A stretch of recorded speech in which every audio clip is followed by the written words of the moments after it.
Bem-vindo ao podcast Estrangeiros e Peregrinos. A mensagem de hoje será apresentada por Luiz Costa. Nessa época do ano, final de um ano, início de um novo, é muito comum pessoas falarem sobre resoluções, novas metas para o ano que vai se iniciar. Talvez uma mudança de hábitos. No próximo ano vou cuidar mais da saúde, vou praticar mais exercícios físicos, vou ler mais livros, ou até mudanças quanto ao trabalho, planos de estudo e etc. Até certo ponto é normal que façamos planos para o ano que se inicia. Também é muito comum pessoas terem desejos e fazerem felicitações para as outras a respeito do próximo ano, de desejar prosperidade, saúde, paz, amor, às vezes um assunto muito falado, e ao mesmo tempo que é normal, numa certa medida, o que nós vemos é de maneira muito comum nesses planos, nessas resoluções, nesses desejos, uma perspectiva muito terrena, muito mundana. Eu acho que é interessante, já que estamos envoltos a isso ao nosso redor, pensarmos nesses assuntos numa perspectiva mais espiritual. A verdade é que mudanças fazem parte da nossa vida. Como servos do Senhor, estamos sempre nos avaliando e deixando a palavra de Deus nos transformar de fato. Mas isso, muito mais do que para um novo ano, deve acontecer diariamente. Agora, se estamos pensando em metas para o ano que se inicia, nessa mensagem, eu quero justamente falar de 5 considerações sobre resoluções e desejos para o ano novo. A primeira consideração: prosperidade, saúde e paz são desejos legítimos da nossa parte, mas nós devemos encarar como recursos para o nosso serviço a Deus. Algo muito comum nessa época. Pessoas desejarem, almejarem essas coisas, ou desejarem para os outros. Eu acho interessante um exemplo que nós temos no Novo Testamento, na carta de 3 João. 3 João, o apóstolo João está escrevendo para um irmão chamado Gaio. E João deseja a Gaio coisas que comumente pessoas desejam umas às outras nessa época.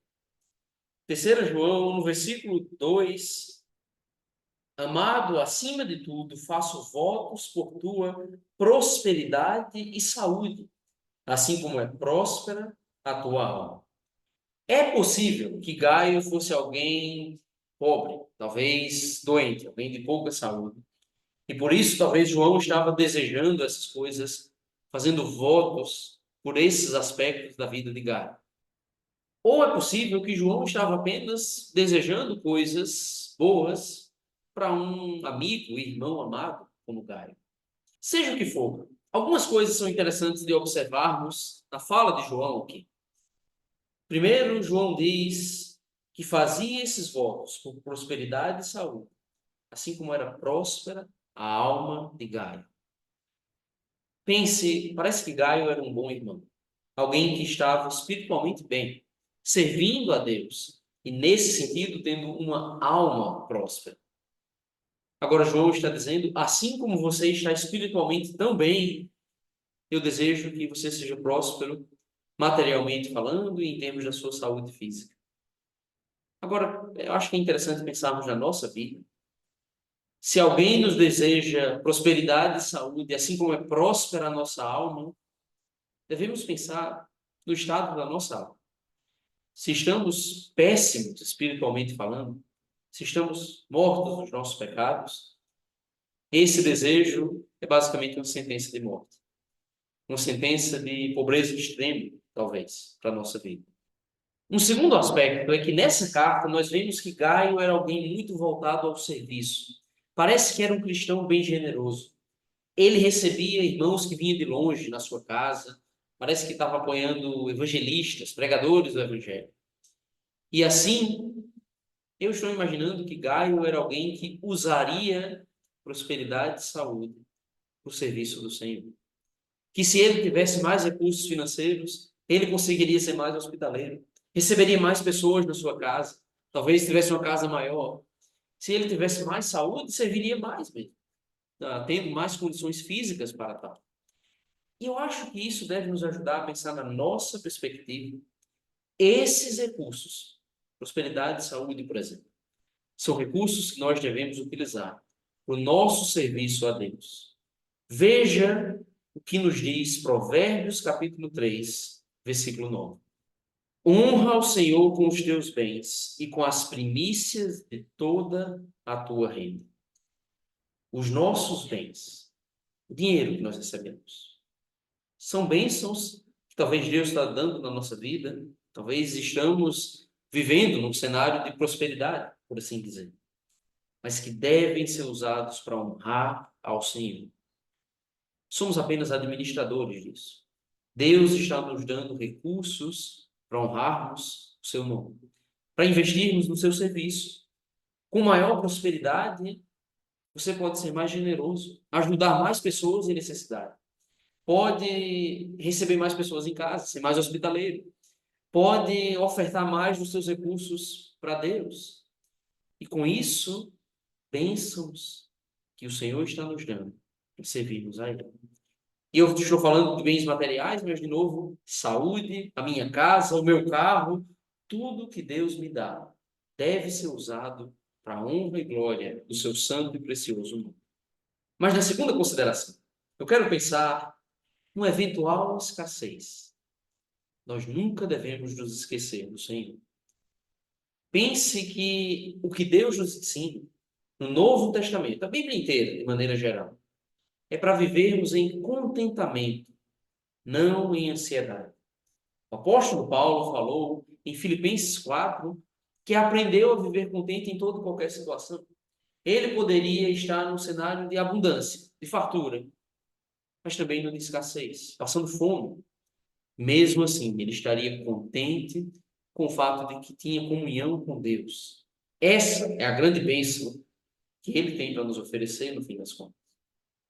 Em 1 Timóteo capítulo 6, versículo 8, Paulo também dá uma instrução sobre isso.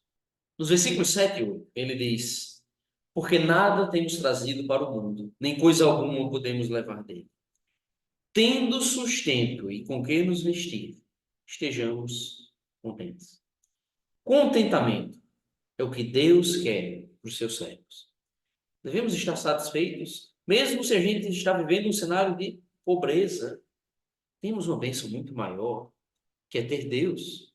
Ele está disposto a nos perdoar dos nossos pecados, a nos remir, a nos dar uma esperança de uma vida eterna com Ele.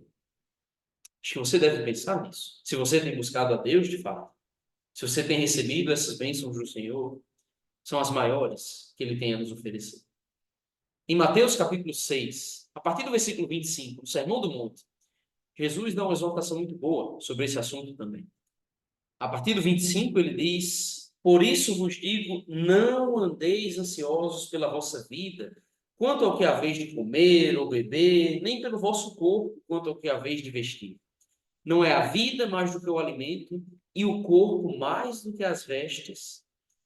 Jesus está dizendo: não fique excessivamente preocupado, não ande aflito se você terá ou não recursos desse mundo. E Jesus utiliza argumentos muito bonitos na continuação desse texto. Recomendo a leitura, inclusive. Ele vai falar das aves do céu, que não estão trabalhando, não estão preocupadas, não estão ansiosas, mas Deus está cuidando delas. Ele vai citar os lírios do campo, que também não fazem grande esforço, mas Deus os veste de maneira esplêndida. Até ele vai dizer: nem o rei Salomão, tão poderoso, com toda a sua glória, se vestiu de maneira tão impressionante quanto essas plantas e flores da natureza.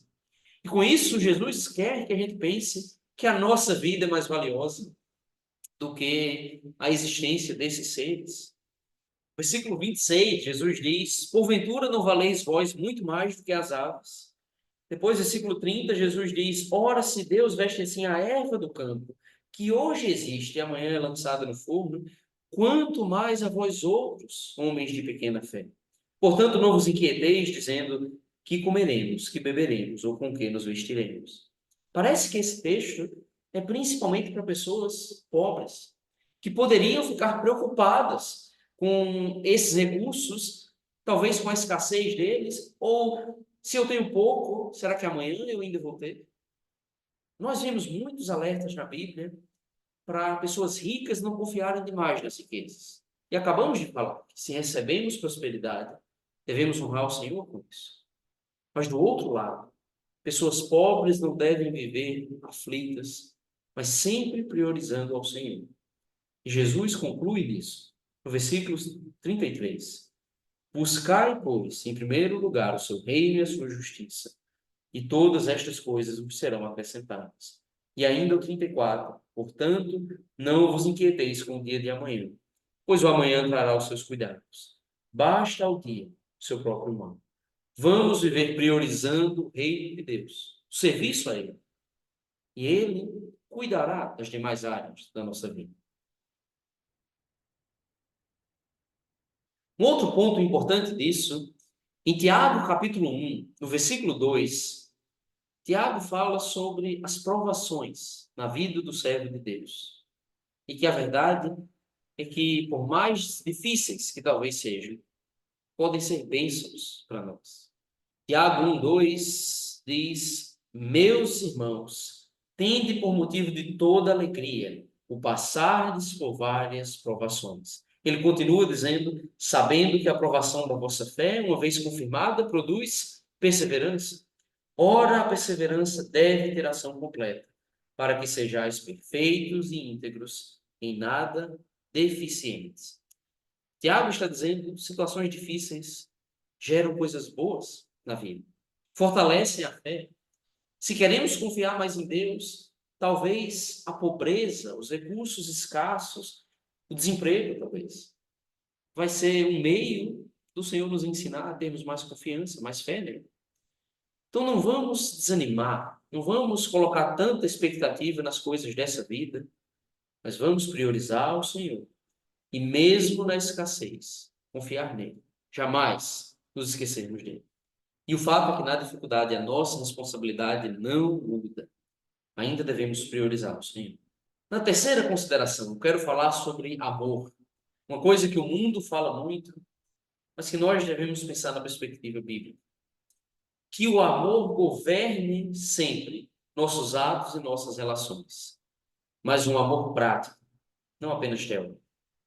O apóstolo Paulo falou sobre isso em 1 Coríntios 16, versículo 14. Todos os vossos atos sejam feitos com amor. Nós devemos amar sempre. Quando lidamos com outras pessoas, quando lidamos com a nossa família, no nosso serviço a Deus, sempre agindo com amor. O amor deve governar nossas relações. É o que Deus quer para os seus servos. Cristãos que vivem em amor, em união. Jesus falou sobre o amor dele para com o Pai e a união que havia entre eles, desejando isso para os seus servos também. E devemos lembrar do padrão de amor que o Senhor nos ensina. 1 Coríntios, capítulo 13, texto muito conhecido sobre amor nessa carta. A partir do versículo 4, Paulo disse que o amor é paciente, é benigno, o amor não arde em ciúmes, não se ufana, não se ensoberbece, não se conduz inconvenientemente, não procura os seus interesses, não se exaspera, não se ressente do mal, não se alegra com a injustiça, mas regozija-se com a verdade. Tudo sofre, tudo crê, tudo espera, tudo suporta. Um texto que muitas pessoas falam, acham as palavras aqui bonitas, uma definição bonita sobre o amor. Mas pense no desafio prático disso. Troque a palavra amor no versículo 4 pelo seu nome. Eu vou trocar pelo meu nome e vale a pena nos questionar se estamos agindo assim. Se Luiz é paciente, é benigno, se não arde em ciúmes, não se ufana, não se soberbece e etc. Falando sobre paciência, sobre buscar o interesse dos outros e não o meu próprio. Sobre largar o egoísmo, sobre não andar de maneira irada, buscando conflitos com os outros, sobre não ter soberba, sobre não se alegrar com a injustiça e com o pecado. É para esse padrão de amor que Deus nos chama. No fim das contas, o mesmo amor que Jesus demonstrou por nós. Vamos colocar esse amor na prática, não apenas na nossa boca, mas de fato vivendo isso. E o quarto ponto, sobre resoluções de maneira geral, independente da área da sua vida, elas devem ser sempre firmes e consagradas para o Senhor.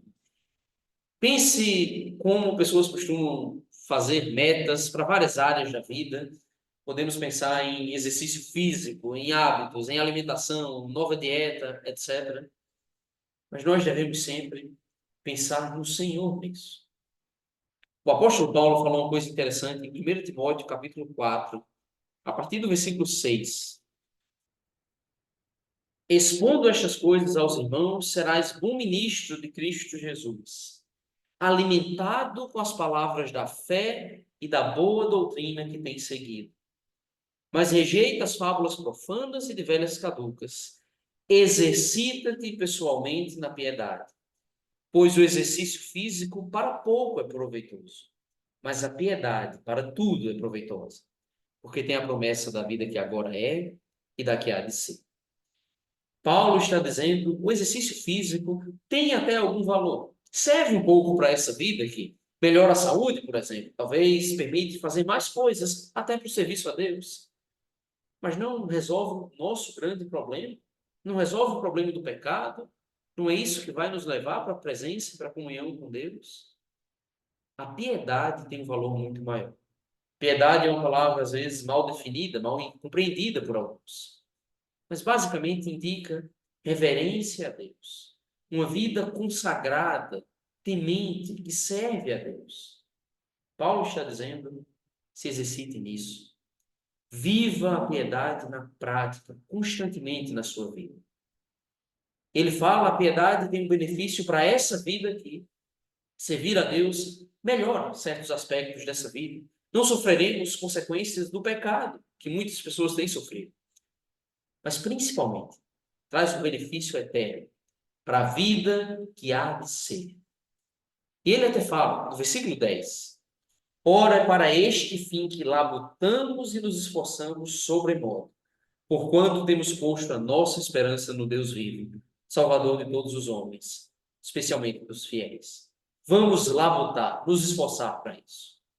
Talvez não valha tanta pena investir tanto em exercício físico, em ser um atleta de alto rendimento.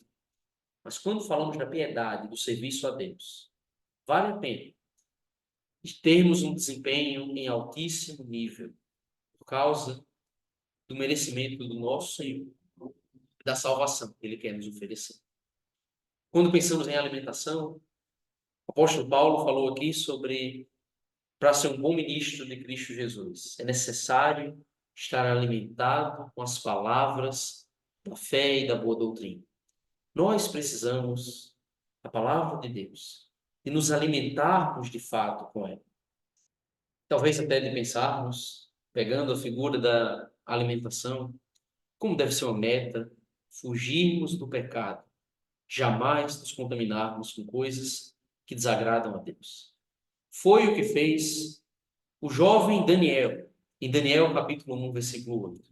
Resolveu Daniel firmemente não contaminar-se com as finas iguarias do rei, nem com o vinho que ele bebia. Então pediu ao chefe dos eunucos que lhe permitisse não contaminar-se. Daniel estava na Babilônia aqui. Tinha sido levado cativo para longe de Israel, longe de Judá, longe do povo de Deus. Foi para uma nação pagã e provavelmente percebeu que havia alguma coisa que a lei de Deus no Antigo Testamento consideraria impura naquela refeição, no banquete do rei Nabucodonosor. A resolução de Daniel foi não se contaminar com aquilo. Independente das consequências, não cederia ao pecado. E deve ser a mesma coisa na nossa vida. Se você pensa em um hábito positivo, necessário para o ano de 2024, pense no que o apóstolo Paulo fala em 1 Tessalonicenses 5, versículo 17. Orai sem cessar. Um versículo fácil de ser memorizado, fácil de ser compreendido até. Paulo está dizendo, não pare de orar. Faça da oração, da busca a Deus em oração algo constante na sua vida. O desafio é praticar isso. Mas é o que Deus quer para os seus servos. Vamos nos esforçar para orar mais, para termos uma vida de oração mesmo, de nos achegarmos ao Senhor com humildade, com reverência, suplicando a Ele aquilo que nós necessitamos, agradecendo a Ele pelas bênçãos que Ele nos tem dado, até nas coisas difíceis. E sempre lembrando de interceder por outras pessoas. E em todas as áreas da nossa vida, vamos cumprir o nosso papel com excelência, buscando agradar o nosso Senhor. Muitas pessoas definem para o ano, vou ser uma pessoa melhor. Mas tenha como alvo agradar a Deus nisso. Seja como pai ou mãe, marido, esposa, como trabalhador até. Faça como se fosse para Deus mesmo, honrando o nome dele, com honestidade, com diligência, com empenho. Principalmente como servo do Senhor, como cristão. Seja excelente, pois o Senhor é digno disso. E a última coisa que eu quero falar. Nunca esqueça que o nosso tempo é curto. Ele precisa, então, ser remido. Foi essa exortação que o apóstolo Paulo fez em Efésios capítulo 5, versículos 15 e 16. Portanto, vede prudentemente como andais, não como necios, e sim como sábios, remindo o tempo, porque os dias são maus. Os dias são maus. Vivemos num mundo cheio de pecado ao nosso redor. E temos desafios mesmo. A tentação é grande, distrações estão à nossa volta, e o tempo é curto também. Nossa vida está chegando ao fim. Estamos mais perto do dia que morreremos, embora não saibamos que dia será esse. Aproveite então o tempo. Vamos remir o tempo, consagrando ao Senhor. É urgente que busquemos a Deus, que façamos a sua vontade. Em Isaías, capítulo 55, o profeta falou no versículo 6: buscai o Senhor enquanto se pode achar, invocai-o enquanto está perto. Aproveite o dia de hoje, enquanto você está vivo, e Deus está te dando a oportunidade para buscar. Arrependa-se dos seus pecados. Busque as Escrituras. Ouça a mensagem do Evangelho e obedeça aquilo que o Senhor ordena. O apóstolo Paulo falou algo parecido em Romanos capítulo 13, versículo 11. E digo isto a vós outros que conheceis o tempo. Já é hora de vos despertardes do sono, porque a nossa salvação está agora mais perto do que quando no princípio cremos. Para os cristãos, há uma mensagem de esperança, que na verdade o nosso encontro com o Senhor, a nossa salvação definitiva, está cada vez mais próxima. Jesus voltará, nós não sabemos quando, ou eu morrerei, e eu também não sei quando. É hora de despertar do sono, de fazer a vontade de Deus e sempre viver na perspectiva eterna. Teremos um destino eterno, ou a morte eterna, ou a vida eterna com o Senhor. Vai depender da nossa escolha e como usamos o nosso tempo. Obrigado por nos acompanhar nessa jornada pelas Escrituras. Volte amanhã para ouvir mais uma mensagem do podcast Estrangeiros e Peregrinos.